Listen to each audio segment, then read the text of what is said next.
Welcome back.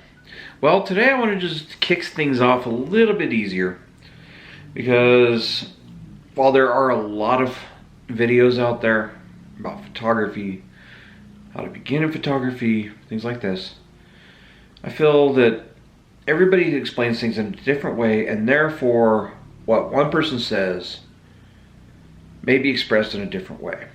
So, just to kick things off, this is for beginners photographers who have never picked up a camera before but really want to get into it. So here's what I'm going to talk about today. I'm going to talk about cameras. Now, I'm part of several photography groups. I love it. I enjoy it. It's mostly on Facebook.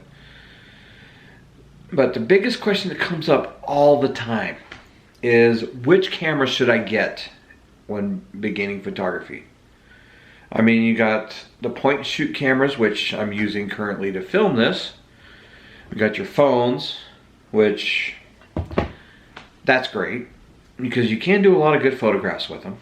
Or you got DSLRs, mirrorless cameras, things like this. So leaving about thousands and thousands of choices on what you can use for your photography. Well, basically, the hardest part is knowing what works with you.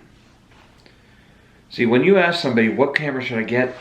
It's not an easy one to answer because everybody has different needs, different price ranges, things like this. So what you need to do, if you haven't found your camera yet, you want to find a good one that works with you as a beginner, or you want to upgrade to something that works better for you than just your phone or simple point and shoot.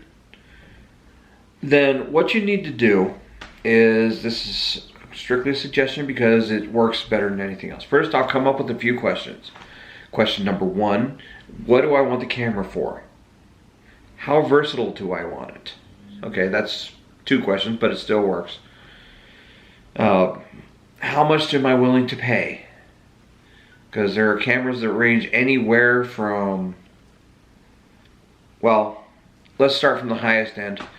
Thousands of dollars, and all the way down to, with used ones, you can spend $100, $200, things like this. So you need to figure out what price range you want to set it at. And also, what features do you want it?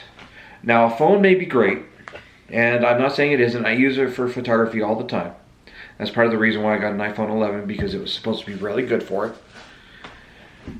But it's not, still, no matter what, it's not as versatile as the point and shoots today. Like, I have a Canon G7X Mark II. Great camera, works well. And like I said, I'm using it to record videos. So that's another question. Do you want your camera to record decent videos? Now, phones aren't as versatile as the point and shoots. Point and shoots are not as versatile as a DSLR. The primary reason is this. Now, first off, the point and shoots of today do have a manual mode, aperture priority, shutter priority, all of those things, which are important things to go for. One thing they are lacking is the ability to do this: change lenses. These lenses will basically make you a lot more versatile. You can use wide angle lenses, zoom lenses, very long range lenses. I mean, you can go anywhere from a 9mm lens, which will give you extremely wide angle shots. You can use bubble light shots, which are even wider. Or you can go all the way up to like several thousand millimeters. Well, 1,000 millimeters, whatever. And you can shoot deer on a mountain from half a mile away. The point is, you got all those different things you can do with it. You can also put filters onto the lenses and make it work that way. I mean, that'll give you different effects for your pictures, things like this. So basically, the point I'm trying to make is, asking somebody what camera they would recommend typically is going to get a response of the camera that they have. And why? Because they already know that camera. Or if they have a professional end camera and they know you want to spend less, they can give you the less expensive version of the same basic camera. But the problem is it's going to be very biased. Every photographer is biased about their particular cameras. So, what you want to do is you want to go to a camera store that actually sells cameras, not Walmart or Best Buy. I wouldn't recommend those to anybody because the people there are pretty much camera idiots. I'm not saying everybody, but the ones I've come across wouldn't know a shutter button from the power button. So the point is, go with an actual camera store where people know about photography, know about cameras, and ask them to show you several models. Feel the model, feel how it feels in your hands, find out if it's as versatile as you want, and try to go with what you need. Because I guarantee, whatever camera feels the most comfortable in your hand is probably the one you're going to be the best with. I know people talk about brand names. Nikon, Canon, which I use. There's Pentax, Sony. All of these cameras are good cameras. So don't try to look at a camera name brand because frankly, they all have different features and they all have different price ranges. You need to find out what works for you.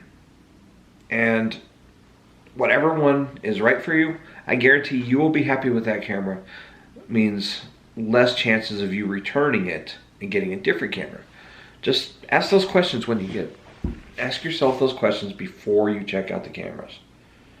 And then don't be afraid to ask the person who's selling you the camera the same questions, because typically they will help you in a lot of ways right in front of you in getting the right camera for you.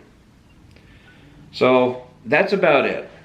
Just go to a camera store, ask them to help you find the right camera, and I guarantee you'll be a lot happier than getting who knows what responses from people you don't technically know about cameras that only they know about. So that's about it. If you like this video, please hit that like button and please share it. And if you haven't already, please subscribe. I appreciate all of my subscribers and viewers. So thank you, have a nice day, and enjoy.